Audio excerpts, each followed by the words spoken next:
साथियों, आप सभी का बिजनेस के प्लेटफॉर्म पर स्वागत है। इस वीडियो में हम लोग घटनासार जो कि करंट अफेयर की मैगजीन है, इसका जो करंट अफेयर हाफ ईयरली वाला है जनवरी 2020 से लेकर अगस्त 2020 के मध्य का, इसको हम लोग यहाँ पर पढ़ रहे हैं। इसका जो पहला पार्ट था उसमें हम लोग अद्यतन सार संग्रह वाला जो पोर्शन है उसको हम लोगों ने उसके राष्ट्रीय और अंतर्राष्ट्रीय खबरों को देखा था। अब आज वाले वीडियो में हम लोग उससे आगे की चीज़ों को मतलब हम लोग यहाँ पर आर्थिकी से प्रारंभ करेंगे। जो अद्यतन सार संग्रह में आर्थिक वाला पोर्शन है उसको हम लोग देखेंगे। तो प्रारंभ करते हैं। इसमें पहला करंट अफेयर है वो भारतीय रिजर्व बैंक ने 26 जुलाई 2020 को किस देश के साथ $400 मिलियन का करेंसी स्वैप या मुद्रा अदला बदली समझौता किया है। तो यह समझौता जो है वो श्रीलंका के साथ किया गया है। अगला है भारतीय रिजर्व बैंक के डिप्टी गवर्नर बिराल वी आचार्य द्वारा भारत की वित्तीय स्थिरता को बहाल करने पर लिखी गई पुस्तक जिसका जुलाई 2020 में विमोचन किया गया, उसका नाम क्या है? तो उसका नाम है quest for restoring financial stability in India. तो याद रखिए कि इस पुस्तक के राइटर कौन है? तो डिप्टी गवर्नर बिराल वी आचार्य हैं। अगला है अंतर्राष्ट्रीय मुद्रा कोष अर्थात IMF ने 28 जुलाई 2020 को किस देश को आपातकालीन सेवाओं के लिए 4.3 बिलियन अमेरिकी डॉलर का अब तक का सबसे बड़ा कोविड-19 ऋण मंजूर किया है? तो यह ऋण जो है दक्षिण अफ्रीका के लिए मंजूर किया गया है। अगला है दक्षिण अफ्रीका महाद्वीप का सर्वाधिक कोविड-19 प्रभावित देश है, ये इसी से संबंधित है।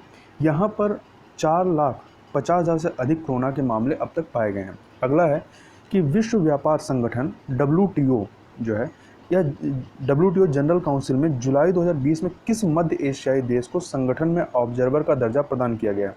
तो ये ऑब्जर्वर का दर्जा जो है तुर्कमेनिस्तान को प्रदान किया गया है। अगला है भारत की सबसे धनाढ्य महिला जिसे 17 जुलाई 2020 को नोएडा स्थित IIT कंपनी HCL टेक्नोलॉजी का नया अध्यक्ष नियुक्त किया गया। तो इनका नाम है रोशनी नाडार मल्होत्रा। अगला है महाराष्ट्र सरकार ने राज्य के उद्योगों में नए निवेश को आकर्षित करने के लिए जून 2020 में किस योजना को शुरू करने की घोषणा की है? तो इसका नाम है महापरवाना नाम है। अगला है भारत में सार्वजनिक क्षेत्र के तीसरे सबसे बड़े बैंक ऑफ बड़ौदा ने हाल ही में किस नाम से पूरी तरह से पेपरलेस डिजिटल ऑनलाइन बचत खाता शुरू किया है? तो इसका नाम है इंस्टा क्लिक सेविंग अकाउंट। तो नाम याद रखिएगा, नाम क्या है? Insta click saving account. ये किसके द्वारा प्रारंभ किया गया है? तो भारत के सार्वजनिक क्षेत्र के तीसरे सबसे बड़े बैंक ऑफ बड़ौदा के द्वारा। अगला है कोई भी भूखा न सोए इस लक्ष्य के साथ किस राज्य सरकार ने हाल ही में इंदिरा रसोई योजना शुरू की है? तो याद रखिएगा इंदिरा रसोई योजना जो है ये राजस्थान सरकार की है। आगे देखें। अगला है कि 26 अप्रैल 2020 को दुनिया भर में मनाए गए विश्व बौद्धिक संपदा अधिकार दिवस या विश्व बौद्धिक संपदा दिवस की इस वर्ष की 2020 की थीम क्या थी? तो इस वर्ष की जो थीम रही है वो है innovate for a green future. अगला है वर्ष 2020-21 के रबी विपणन मौसम में 127 लाख मीट्रिक टन गेहूं खरीदकर देश में सर्वाधिक गेहूं खरीद करने वाला राज्य कौन बना है? तो यह राज्य बना है MP मध्य प्रदेश।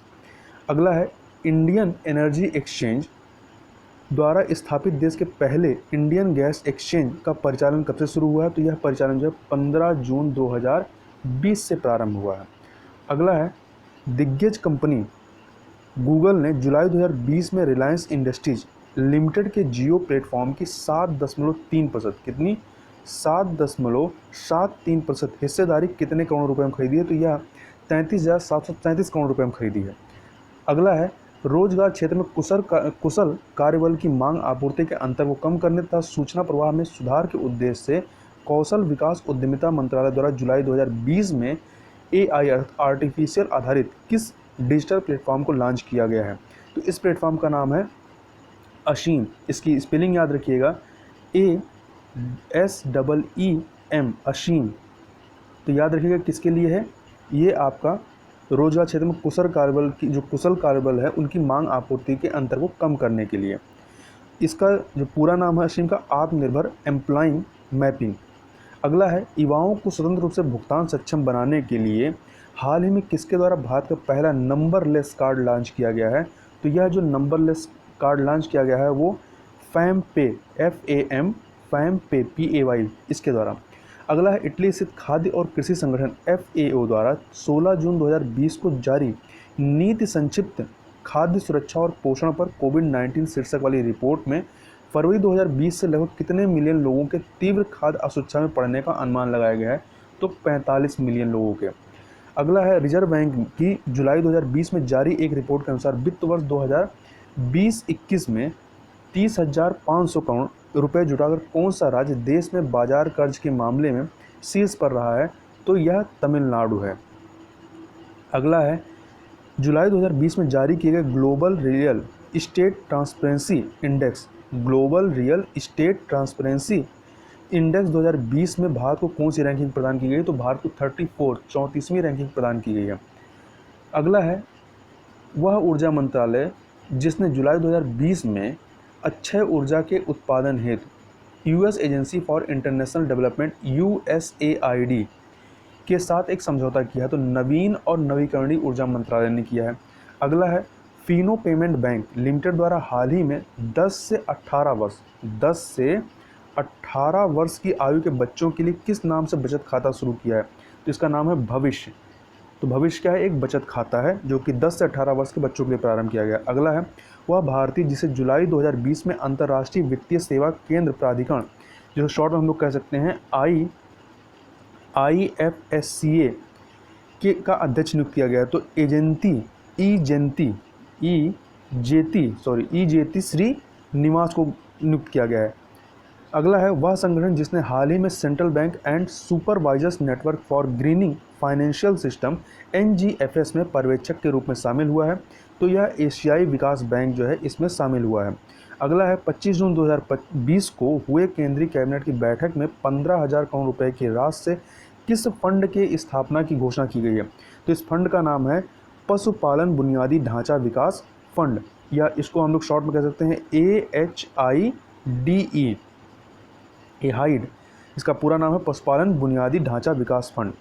अगला है प्रधानमंत्री नरेंद्र मोदी द्वारा मई 2020 में घोषित आर्थिक पैकेज आत्मनिर्भरता अभियान के अंतर्गत सूक्ष्म लघु एवं मध्यम उपक्रमों अर्थात MSME की परिभाषा को परिवर्तित कर अब कितने रुपए तक का निवेश वाले उपक्रमों को सूक्ष्म उपक्रम की श्रेणी में रखा गया है? तो सूक्ष्म उपक्रम की श्रेणी में 1 करोड़ रुपए के तक वाले निवेश को रखा गया है। अगला है मई 2020 में घोषित आत्मनिर्भरता अभियान के अंतर्गत रक्षा विनिर्माण उद्योगों में कितने प्रतिशत तक के विदेशी प्रत्यक्ष निवेश अर्थात FDI को स्वतः अनुमोदित रूट के तहत स्वीकृति प्रदान की गई है? तो ये है आपका 74% तक के FDI को स्वतः अनुमोदित रूट से स्वीकृति प्रदान की गई है। अगला है विश्व बैंक द्वारा हाल ही में जारी एक रिपोर्ट के अनुसार विदेशों से संप्रेषित धन प्राप्तियों के मामले में वर्ष 2019-20 में कौन सा देश अग्रणी रहा है? तो भारत अग्रणी रहा है। नंबर 1 पर सबसे ज़्यादा जो बाहर से पैसा जो हमारे देश से दूसरे देश में लोग जाते हैं उनके द्वारा भेजा जाने वाला सबसे अधिक जो पैसा है वो भारत प्राप्त करता है। अगला है मई 2020 में नाबार्ड के चेयरमैन के रूप में पदभार ग्रहण किया है। किसने किया है? तो GR चिंताला। किसने किया है? GR चिंताला ने। अगला है बैंकों के विलय के बाद देश में वर्तमान में सार्वजनिक क्षेत्र के कुल कितने वाणिज्यिक बैंक हैं? तो 12 बैंक हैं। ठीक है, याद रखिए कितने बैंक हैं? 12 बैंक है। अगला है वित्तीय वर्ष 2018-19 में केंद्र सरकार के किस उपक्रम ने सर्वाधिक लाभ अर्जित किया है? तो यह जो है सर्वाधिक लाभ ONGC के द्वारा अर्जित किया गया है, ONGC। अगला है वित्तीय वर्ष 2019-20 में भारत में प्रत्यक्ष विदेशी निवेश FDI का सबसे बड़ा स्रोत कौन सा देश रहा है? तो सिंगापुर रहा है। अगला है हाल ही में सार्वजनिक क्षेत्र की किस कंपनी को महारत्न कंपनी का दर्जा प्रदान किया गया है? तो हिंदुस्तान एरोनॉटिक्स लिमिटेड अर्थात हॉल को यह दर्जा प्रदान किया गया है। अगला है ग्रामीण क्षेत्रों में रोजगार सृजन हेतु किस राज्य ने नीलांबर पीताम्बर जल समृद्धि योजना की शुरुआत की मई 2020 में की है? तो नीलांबर पीताम्बर जल समृद्धि योजना झारखंड सरकार के द्वारा प्रारंभ की गई है। यह ग्रामीण क्षेत्रों में रोजगार सृजन से संबंधित है। अगला है रेटिंग एजेंसी फिच ने जून 2020 में भारत की सॉवरेन रेटिंग को सबसे कम निवेश ग्रेड जो है BB- इस पे B- पर स्थिर रखते हुए भारत के लिए रेटिंग आउटलुक में परिवर्तन कर इसे स्थिर से कितना कर दिया? नकारात्मक कर दिया है। अगला है विश्व आर्थिक मंच द्वारा अर्थात वर्ल्ड इकोनॉमिक फोरम द्वारा 18 जून 2020 को जारी 100 टेक्नोलॉजी पाइनियर्स कंपनियों की सूची में किन 2 भारतीय कंपनियों को जगह मिली है? एक तो है जस्ट मनी और दूसरा है स्टेलेप्स। तो जस्ट मनी और स्टेलेप्स की स्पेलिंग है STLEPS। ELLA स्टेल ऐप है, स्टेल ऐप्स है। और दूसरा है जस्ट मनी। जस्ट मनी जो है ये आर्टिफिशियल इंटेलिजेंस आधारित डिजिटल भारतीय लैंडिंग प्लेटफॉर्म है जो लाखों लोगों को किफ़ायती ऋण सुविधा प्रदान करती है। और स्टेल ऐप्स जो है ये भारत की data lead internet of things आधारित स्टार्टअप प्लेटफॉर्म है। अगला है यस बैंक लिमिटेड ने जून 2020 में भारत की किस DTH टेलीविज़न सेवा प्रदान करने वाली कंपनी में 24.19% हिस्सेदारी का अधिग्रहण किया है? तो डिश टीवी इंडिया लिमिटेड में। अगला है 18 जून 2020 को पेट्रोलियम क्षेत्र की प्रमुख कंपनी ब्रिटिश पेट्रोलियम ने अपने वैश्विक व्यापार सेवाओं के संचालन के लिए कहां पर एक नया केंद्र स्थापित करने की घोषणा की है? तो यह जो नया केंद्र है वो महाराष्ट्र के पुणे में स्थापित करने की घोषणा की गई है। अगला है कौशल विकास और उद्यमिता मंत्रालय MSDE द्वारा तथा IBM ने मिलकर के 25 जून 2020 को किस फ्री डिजिटल लर्निंग प्लेटफॉर्म का अनावरण किया है? तो इस डिजिटल प्लेटफॉर्म का नाम क्या है? Skills build रिजिनाइट। रिजिनाइट की स्पेलिंग है REIGNITE। तो स्किल्स बिल्ड रिजिनाइट, तो इसको किसने प्रारंभ किया है? कौशल विकास और उद्यमिता मंत्रालय और IBM ने मिलकर के। अगला है 16 जून 2020 को अंकटार द्वारा जारी विश्व निवेश रिपोर्ट वर्ल्ड इन्वेस्टमेंट रिपोर्ट 2020 में वर्ष 2019 में शीर्ष FDI अंतर्प्रवाह वाले प्रदेशों या देशों की सूची में भारत का स्थान कौन सा रहा है? तो भारत का स्थान जो है 9वां रहा है। किस पोजीशन पे? 9वें पोजीशन पे है। और यहाँ पर कितना FDI आया है? तो 51 बिलियन डॉलर की FDI आई है। अगला है स्विस नेशनल बैंक द्वारा जून 2020 के आखिरी सप्ताह में जारी रिपोर्ट एनुअल बैंकिंग स्टैटिस्टिक्स 2019 के अनुसार भारत अपने नागरिकों द्वारा जमा किए गए धन के मामले में पूर्व की रैंकिंग से 3 स्थान फिसलकर कितने पे आ गया है? 77 पे आ गया है। मतलब स्विस बैंक में पैसा जमा करने वालों में जो देश हैं उसमें 77वें पोजीशन पे 77 पोजीशन पर है। और इससे पहले जो है 74 पोजीशन पे था। मतलब 3 अंकों की जो है गिरावट हुई है। नहीं गड़बड़ हो गया। पहले जो था ये 3 पोजीशन ये और ज़्यादा बढ़ गया है। तो मतलब कितने पे रहा? इस बार जो है 3 स्थान फिसल करके आ गया है ये 77वें स्थान पर। मतलब इसकी रैंकिंग जो है घटी है। मतलब पहले 80 था, अब इस बार 77 हो गया, 77 आ गया है। अगला है भारतीय राष्ट्रीय भुगतान निगम द्वारा मई 2020 में किस नाम से कृत्रिम बुद्धिमत्ता आधारित चैट बोट लॉन्च किया गया है? तो इसका नाम जो है जो भारतीय राष्ट्रीय भुगतान निगम द्वारा प्रारंभ किया गया है, तो इस चैट बोट का नाम क्या है? पाई। तो पाई की स्पेलिंग क्या है? PAI, पाई चैट बोट। अगला है IIT क्षेत्र की किस प्रमुख भारतीय कंपनी ने हाल ही में इजरायल में पहला पूरी तरह से डिजिटल बैंक लॉन्च करने की घोषणा की है? तो यह जो है TCS द्वारा घोषणा की गई है। इजरायल में यह जो है बैंक लॉन्च किया जाएगा, डिजिटल बैंक।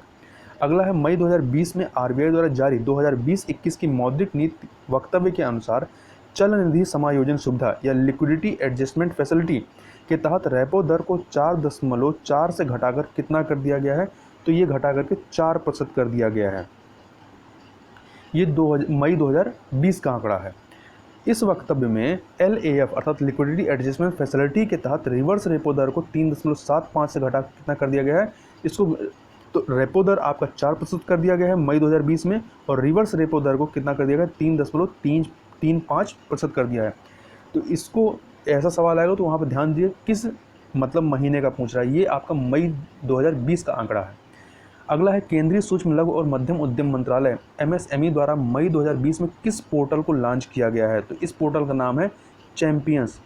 तो चैंपियंस पोर्टल जो है वो MSME के द्वारा लॉन्च किया गया है। इसका जो स्पेलिंग है चैंपियन की CHAMPIONS।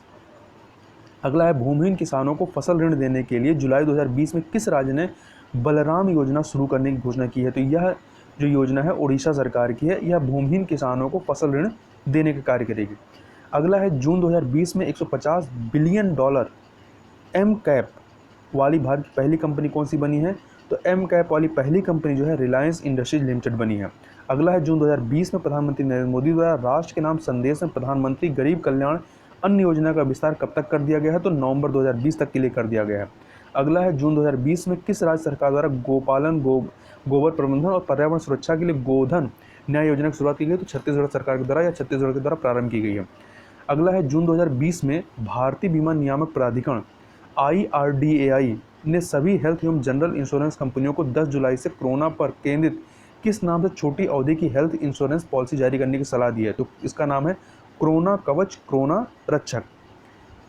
अगला है जून 2020 में भारत सरकार ने किस कंपनी का सबसे बड़ा IPO इनिशियल पब्लिक ऑफरिंग लाने के लिए वाणिज्यिक बैंक और एजेंसियों से निविदा मांगी है। तो LIC, भारतीय जीवन बीमा निगम का। अगला है जून 2020 में सरकार ने सभी सहकारी बैंकों को किस संगठन या संस्था के अधीन लाने के लिए अध्यादेश जारी किया है। तो RBI के अधीन लाने के लिए अध्यादेश जारी किया है। अगला 27 फरवरी 2020 को व्हाट्सएप चैटबॉट का प्रयोग करने वाली देश की पहली कंपनी कौन सी बनी है। तो भारतीय एक्सा जनरल इंश्योरेंस बनी है। अगला है फरवरी 2020 में केंद्रीय वाणिज्य मंत्रालय द्वारा प्रस्तुत आंकड़ों के अनुसार वित्तीय वर्ष 2018-19 में चीन को पीछे छोड़कर कौन सा देश भारत का सबसे बड़ा व्यापारिक साझेदार वाला देश बन गया। तो यह अमेरिका बन गया है। अगला है 22वां India international sea food show, जिसका आयोजन 7 फरवरी से 9 फरवरी 2020 के बीच केरल के कोच्चि में किया गया। इसका विषय क्या था। तो इसका विषय था blue revolution beyond production to value addition. याद रखिएगा 22वां India international sea food show कहाँ पर किया गया। तो केरल के कोच्चि में किया गया है। अगला है विश्व इस्पात संघ द्वारा फरवरी 2020 में प्रस्तुत आंकड़ों के अनुसार भारत किस देश को पीछे छोड़ते हुए चीन के बाद दुनिया का दूसरा सबसे बड़ा इस्पात स्टील उत्पादक देश बन गया है। तो जापान को पीछे छोड़ते हुए, मतलब नंबर 1 पे चाइना है, दूसरे पे भारत और तीसरे पे जापान है। जनवरी 2020 में इकोनॉमिक इंटेलिजेंस यूनिट द्वारा जारी IEA द्वारा जारी एक सर्वे रिपोर्ट में किन 3 भारतीय शहरों को विश्व के सबसे तेजी से बढ़ते शहरी क्षेत्र के रूप में सूचीबद्ध किया गया है। तो ये 3 शहर हैं आपके केरल के, तीनों हैं। कौन कौन से। मल्लपुर, कोझिकोड और कोल्लम है। मल्लपुर, कोझिकोड और कोल्लम। अगला है 2015 और 2020 के मध्य 44.1%, 44.1% के परिवर्तन के साथ मल्लपुर जो है यह विश्व में शीर्ष स्थान पर रहा है। ठीक है, ये सबसे तेजी से शहरी, मतलब क्या है कि 3 भारतीय शहरों को जो विश्व के सबसे तेजी से बढ़ते शहरी क्षेत्र के रूप में, तो ये पूरे वर्ल्ड में जो है आपका मल्लपुर शीर्ष स्थान पर है। अगला है 21 से 24 जनवरी 2020 तक स्विट्जरलैंड के दावोस में आयोजित विश्व आर्थिक मंच वर्ल्ड इकोनॉमिक फोरम के 50वें सम्मेलन का केंद्रीय विषय क्या था। तो इसका केंद्रीय विषय जो जनवरी में इसका आयोजन हुआ था, 50वां सम्मेलन था, इसका थीम था या विषय था stakeholders for cohesive and sustainable world. अगला है 31 जनवरी 2020 को केंद्रीय वित्त मंत्री निर्मला सीतारमण द्वारा प्रस्तुत आर्थिक समीक्षा 2019-20 में भारत की GDP वृद्धि दर कितने प्रतिशत अनुमानित की गई थी। तो यह अनुमान था 6 से 6.5%। तब तक जो है आपका कोरोना महामारी के तहत लॉकडाउन नहीं प्रारंभ किया गया था। अगला है बजट 2020-21 में आगामी 5 वर्षों में कुल कितने लाख करोड़ के निवेश का लक्ष्य रखा गया। तो 100 लाख करोड़ का। तो आंकड़ा याद रखिएगा, नंबर याद रखिएगा, 100 लाख करोड़। अगला बजट 2020-21 में वर्ष 2024 तक देश में कितने नए हवाई अड्डों के निर्माण का प्रस्ताव है। तो 2024 तक 100 नए हवाई अड्डों के निर्माण का प्रस्ताव है। अगला है बजट 2020-21 में घोषित टीबी हारेगा देश जीतेगा अभियान के तहत भारत को कब तक टीबी मुक्त करने का लक्ष्य निर्धारित किया गया है। तो 2025 तक। तो यह सन याद रखिएगा, बहुत महत्वपूर्ण है, 2025 तक। अगला है वह मुख्य आर्थिक सलाहकार जिन्होंने आर्थिक समीक्षा 2019-20 को तैयार किया। तो इनका नाम है कृष्णमूर्ति V सुब्रमण्यम। अगला है भारत के परमाणु ऊर्जा आयोग की इकाई परमाणु खनिज निदेशालय के शोधकर्ताओं ने हाल ही में कहां पर 14,100 टन के लिथियम भंडार की खोज की है। यह कर्नाटक के मंड्या में। कहां पे। कर्नाटक के मंड्या में। किस चीज़ खोज की गई है। लिथियम की। अगला है जनवरी 2020 से अपने प्लेटफॉर्म से UPI भुगतान सुविधा प्रदान करने वाला देश का पहला टेलीकॉम ऑपरेटर कौन बना है। तो रिलायंस जियो बना है। अगला है जियो ने यह सुविधा, इसी में है, जियो ने यह सुविधा अपने वॉलेट ऐप जियो मनी की जगह माई जियो ऐप पर लॉन्च किया है। अब हम लोग कुछ पुरस्कारों की बात कर लेते हैं। तो इसमें पहला है संयुक्त राष्ट्र महासभा के अध्यक्ष तिजानी मोहम्मद बंदे ने जुलाई 2020 में किन्हें नेशनल मंडेला पुरस्कार 2020 देने की घोषणा की है। तो इनका नाम है गिनियन डॉक्टर मोरिशियाना कॉमेट और ग्रीस की मारियाना वार्दिनाय निस्को। तो 2 लोगों को दिया गया है। एक तो आपके गिनियन, मतलब गिनिया के डॉक्टर हैं जिनका नाम है मोरिशियाना कॉमेट, और ग्रीस की महिला हैं मारियाना वर्दिनाय निस्को। वैश्विक न्याय, शिक्षा और स्वास्थ्य सेवा तथा सामाजिक असमानता के क्षेत्र में उत्कृष्ट कार्य के लिए ये अगला है कि किस भारतीय नोबेल पुरस्कार विजेता को जून 2020 में जर्मन बुक ट्रेंड के शांति पुरस्कार 2020 से सम्मानित किया गया। तो ये शांति पुरस्कार 2020 जो कि जर्मन जर्मनी के द्वारा दिया जाता है। यह पुरस्कार अमर्त्य सेन को दिया गया है। अगला है भारतीय सेना की वह अधिकारी जिन्हें वर्ष 2019 के संयुक्त राष्ट्र सैन्य gender advocate of the year award से सम्मानित किया गया। तो इनका नाम है मेजर सुमन गवानी। मेजर सुमन गवानी। अगला है मीडिया में मानव अधिकारों और अभिव्यक्ति की स्वतंत्रता के लिए उत्कृष्ट प्रतिबद्धता हेतु किस भारतीय पत्रकार को हाल ही में वर्ष 2020 के डुइस फ्रीडम ऑफ स्पीच अवार्ड से सम्मानित किया गया। तो इनका नाम है सिद्धार्थ वर्धराजन है। अगला है अरुणाचल प्रदेश के फिल्म निर्माता केजंग डी थोंगडोंग को हाल ही में उनकी किस शॉर्ट डॉक्यूमेंट्री के लिए दादा साहब फाल्के पुरस्कार 2020 सम्मानित किया गया। तो इसका नाम है ची लूपो। इसको आप स्पेलिंग क्या है CHI लूपो LUPO। ची लूपो जो है, ची का अर्थ यहाँ पर शहद, लूपो का अर्थ है शिकारी। मधुमक्खी के छत्तों से शहद एकत्र करने या हनी हंटिंग पर बनाई गई यह लघुवृत्त चित्र है। अगला है केंद्रीय विद्युत मंत्रालय के अधीन आने वाली सार्वजनिक उपक्रम और भारत की सबसे बड़ी विद्युत उत्पादन कंपनी जिसे हाल ही में कॉर्पोरेट उत्कृष्टता श्रेणी के अंतर्गत उत्कृष्ट कार्य के लिए CII-ITC सस्टेनेबल अवार्ड 2019 सम्मानित किया गया। तो यह जो कंपनी क्या है, इसका नाम है national thermal power corporation NTPC को दिया गया है। अगला है भारत के वे 3 पत्रकार जिन्हें लॉकडाउन कवरेज के लिए वर्ष 2020 के पुलित्जर पुरस्कार से सम्मानित किया गया है। तो ये 3 नाम कौन से हैं? दार याशीन, दूसरे हैं मुख्तार खान और तीसरे चन्नी आनंद। दार याशीन, मुख्तार खान और चन्नी आनंद। अगला है वह भारतीय संगीतकार जिन्हें जून 2020 में medal of the order of Australia से सम्मानित किया गया है। तो यह सम्मान जो है शोभा शेखर को दिया गया है। ये संगीतकार हैं। वह प्रसिद्ध भारतीय गीतकार और लेखक जिन्हें वर्ष 2020 के लिए प्रतिष्ठित रिचर्ड डॉकिंस अवार्ड सम्मानित किया गया है। तो यह रिचर्ड डॉकिंस अवार्ड जो है जावेद अख्तर को प्रदान किया गया। जावेद अख्तर यह प्रतिष्ठित अवार्ड पाने वाले जो हैं पहले भारतीय हैं।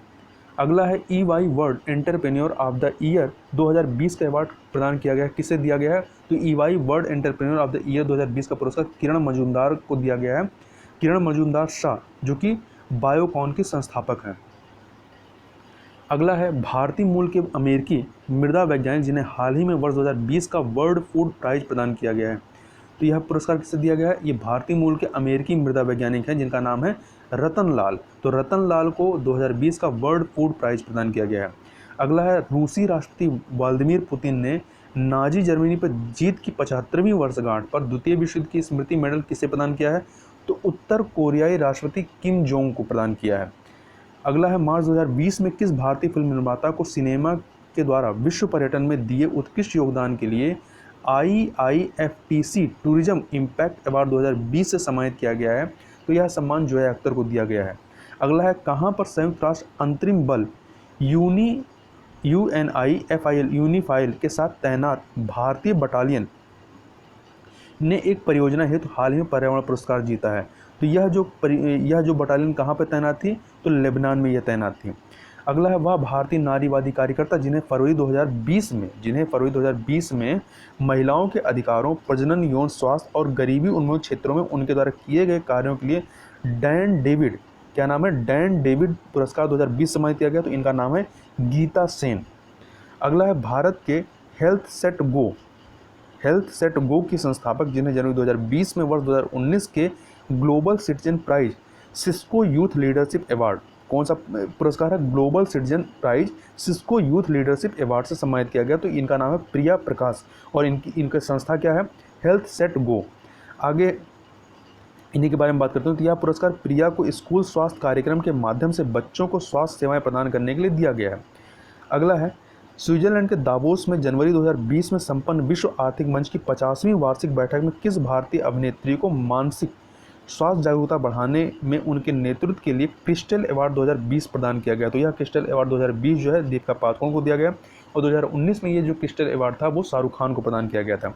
अगला है भारतीय मूल की वह लेखिका जिन्हें जनवरी 2020 में उनके पहले उपन्यास आशा एंड स्प्रिट बर्ड के लिए ब्रिटेन के प्रसिद्ध कोस्टा चिल्ड्रंस बुक अवार्ड 2019 सम्मानित किया गया। तो इनका नाम है जसविंदर बिलान को।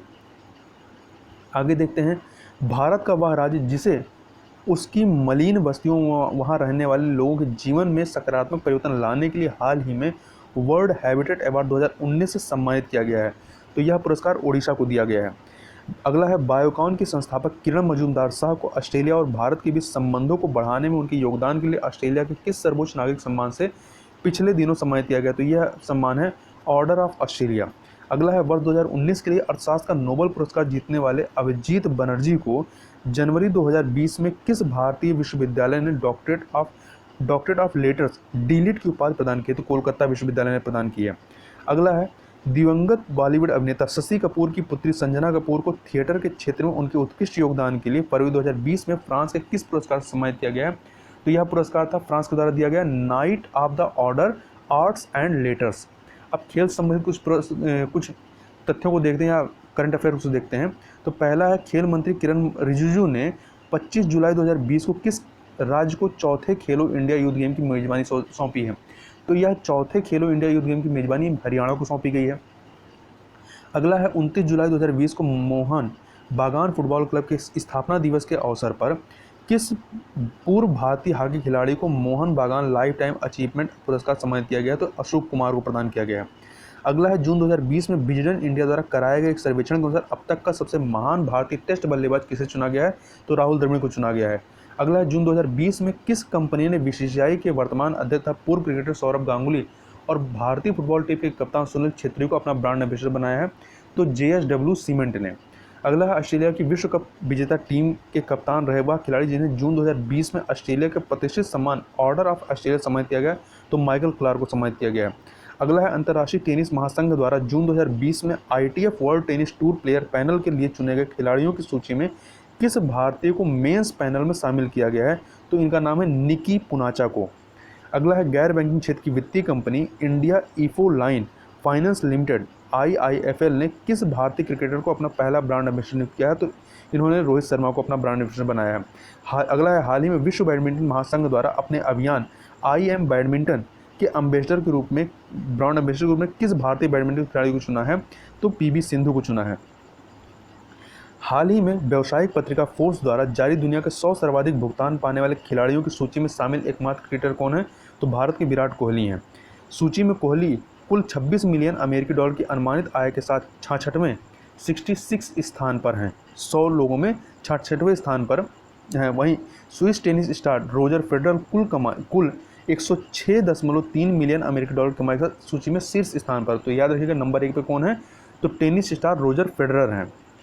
अगला है अंतर्राष्ट्रीय क्रिकेट परिषद ने हाल ही में ऑस्ट्रेलिया में अक्टूबर-नवंबर 2020 में प्रस्तावित T20 विश्व कप को स्थगित कर अब कब कराने की घोषणा की? तो यह जो है अब 2022 में होगी। अगला है एशियाई फुटबॉल परिसंघ ने किस देश को हाल ही में वर्ष 2022 में होने वाले महिला एशियाई कप फुटबॉल चैंपियनशिप की मेजबानी सौंपी है? तो भारत को। याद रखिएगा 2022 में होने वाला महिला एशियाई कप फुटबॉल चैंपियनशिप कहाँ पे आयोजित होगा? तो भारत में होगा। अगला है भारत में वर्ष 2021 में प्रस्तावित पुरुषों की विश्व मुक्केबाजी चैंपियनशिप की मेजबानी छीन करके, जो कि 2021 में भारत में होनी थी, अब यह अप्रैल 2020 में किस देश को सौंप दिया गया है? तो सर्बिया को सौंप दिया गया। अब ये 2021 में सर्बिया में आयोजित होगी।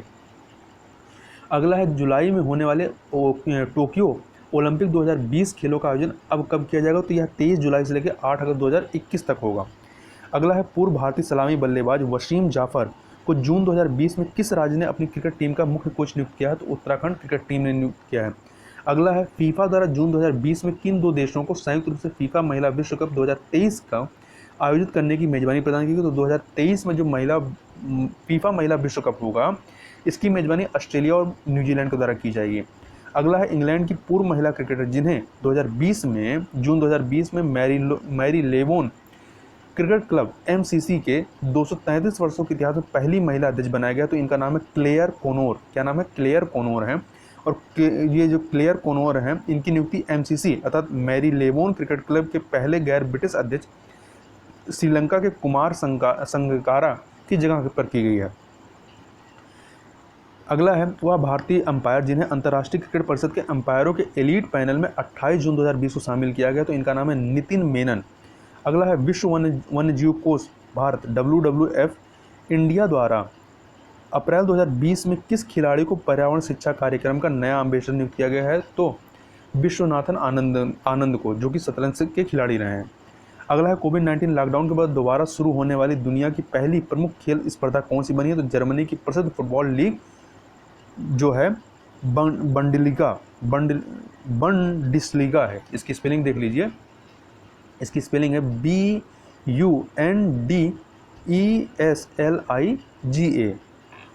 अगला है वह 3 रोबोट जिन्हें हाल ही में 19वें एशियाई खेलों का आधिकारिक शुभंकर नियुक्त किया गया है। तो ये हैं आपके कॉन्ग, लियानियन, लिया, नीलियन और चेन। तो इनके नाम याद रखिएगा, कॉन्ग, लिया, नीलियन और चेन। अगला है विश्व के नंबर 1 बैडमिंटन खिलाड़ी और 2 बार ओलंपिक बैडमिंटन चैंपियन जिसने 3 जुलाई 2020 को संन्यास की घोषणा की है। तो इनका नाम है लिन डैन। ये चीन के हैं, लिन डैन। इन्होंने अभी संन्यास की घोषणा की है। अगला है जुलाई 2020 में अंतर्राष्ट्रीय शतरंज महासंघ फिड की वर्ष 2020 की परिषद में किस शतरंज या चेस खिलाड़ी को भारत के 66वें शतरंज ग्रैंड मास्टर का खिताब दिया गया है? तो जी आकाश को। किसको? जी आकाश को। हॉकी इंडिया के अध्यक्ष मोहम्मद मुश्ताक अहमद द्वारा 7 जुलाई 2020 को अध्यक्ष पद से इस्तीफा देने के बाद किसे हॉकी इंडिया का कार्यवाहक अध्यक्ष बनाया गया है? तो यह अध्यक्ष बनाया गया है ज्ञानेंद्रो निगोबाम को। किसको? ज्ञानेंद्रो निगोम बाम को। ये मणिपुर के हैं। अगला है अंतर्राष्ट्रीय ओलंपिक समिति का लुसाने स्थित मुख्यालय जिसके पास सबसे दुर्गम लीड प्लेटिनम प्रमाण है, LEED लीड प्लेटिनम प्रमाण है, को जुलाई 2020 में यूरोपियन यूनियन किस प्रतिष्ठित पुरस्कार सम्मानित किया गया है? तो इसको EU green building leadership award से सम्मानित किया गया है। अगला है 1 जुलाई 2020 को ICC के चेयरमैन शशांक मनोहर के त्यागपत्र के बाद किसे अंतरिम अध्यक्ष नियुक्त किया गया है? तो हांगकांग के इमरान ख्वाजा को ICC का अभी अंतरिम चेयरमैन नियुक्त किया गया है। अगला है राष्ट्रमंडल खेल महासंघ की लंदन तथा ब्रिटेन में 24 फरवरी 2020 को हुई बैठक में किस देश को वर्ष 2022 में होने वाले राष्ट्रमंडल निशानेबाजी और तीरंदाजी चैंपियनशिप की मेजबानी सौंपी गई है? तो यह मेजबानी जो है भारत को सौंपी गई है और यह आयोजन कब होगा? 2022 में होगा। अगला है स्विट्जरलैंड के लुसाने में 17 फरवरी 2020 को अंतर्राष्ट्रीय हॉकी महासंघ ने किस देश को जूनियर पुरुष हॉकी विश्व कप 2021 की मेजबानी सौंपी? तो याद रखिएगा कि जूनियर पुरुष हॉकी विश्व कप 2021 का जो आयोजन है इसका आयोजन भारत के द्वारा किया जाएगा। अगला है जर्मनी के बर्लिन में 17 से 18 फरवरी 2020 को आयोजित एक समारोह में प्रदान किए गए प्रतिष्ठित लॉरियंस वर्ल्ड स्पोर्ट अवार्ड के अंतर्गत पूर्व भारतीय क्रिकेटर सचिन तेंदुलकर को किस अवार्ड सम्मानित किया गया? तो इनको लॉरियंस बेस्ट स्पोर्टिंग मोमेंट के तौर पर सम्मानित किया गया है। अगला है 17-18 फरवरी 2020 को बर्लिन में प्रदत्त लॉरियंस वर्ल्ड स्पोर्ट अवार्ड में Laureus world sport man of the year का पुरस्कार किसे प्रदान किया गया है? तो यह पुरस्कार लुइस हैमिल्टन जो F1 के रेसर हैं उनको दिया गया है और दूसरा है फुटबॉल के लियोनेल मेसी, इनको दिया गया है। अगला है इंग्लैंड के खिलाफ एक टेस्ट मैच में लगातार 21 मेडन ओवर फेंकने का रिकॉर्ड बनाने वाले पूर्व भारतीय ऑलराउंडर जिनका 86 वर्ष की अवस्था में 17 जनवरी 2020 को निधन हो गया, इनका नाम है रमेश चंद्र गंगाराम नाडकर्णी या इनको बाबू नाडकर्णी के नाम से जाना जाता था। अगला है 22 फरवरी 2020 को 1000वां मैच खेलने वाला पहला फुटबॉल खिलाड़ी कौन बना? Cristiano Ronaldo. अगला विश्व की वह पहली हॉकी खिलाड़ी जिन्हें जनवरी 2020 में प्रतिष्ठित world games athlete of the year 2019 पुरस्कार सम्मानित किया गया है। तो यह पुरस्कार जो है रानी रामपाल, भारत की रानी रामपाल जो कि हॉकी खिलाड़ी हैं, इन्हें प्रदान किया गया है। अगला है एशियाई फुटबॉल परिसंघ ने फरवरी 2020 में किस देश के फुटबॉल महासंघ को grass root charter bronze level का सदस्य बनाए जाने की घोषणा की है? तो अखिल भारतीय फुटबॉल महासंघ को। अगला है 20 फरवरी 2020 को घोषित ESPN इंडिया स्पोर्ट्स अवार्ड 2019 के अंतर्गत किसे sports person of the year महिला और पुरुष घोषित किया गया? तो PV सिंधु जो कि बैडमिंटन खिलाड़ी हैं और सौरभ चौधरी जो कि शूटिंग से संबंधित हैं। अगला है वह भारतीय खिलाड़ी जिसे 10 फरवरी 2020 को लुसाने में अंतर्राष्ट्रीय हॉकी महासंघ ने 2020 के लिए वर्ष का सर्वश्रेष्ठ उभरता हुआ खिलाड़ी चुना है? तो विवेक सागर को चुना है। अगला है 9 फरवरी 2020 को दक्षिण अफ्रीका में खेले गए अंडर 19 ICC विश्व कप 2020 के फाइनल में गत विजेता भारत को पराजित कर किस देश ने यह खिताब जीता है? पहली बार जीता है तो बांग्लादेश ने जीता है। तो याद रखिएगा अंडर 19 ICC विश्व कप 2020 का खिताब किसने जीता है? बांग्लादेश ने भारत को हरा करके। और यह खेला कहाँ गया? तो दक्षिण अफ्रीका में खेला गया।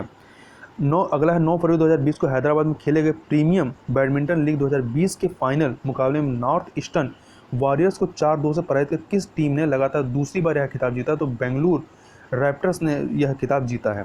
अगला है नेशनल बास्केटबॉल एसोसिएशन NBA ने के महान अमेरिकी बास्केटबॉल खिलाड़ी जिनका 27 जनवरी 2020 को कैलिफोर्निया में एक हेलीकॉप्टर दुर्घटना में मृत्यु हो गई, उनका नाम क्या है? इनका नाम था कोबे ब्रायंट जो कि बास्केटबॉल खिलाड़ी थे।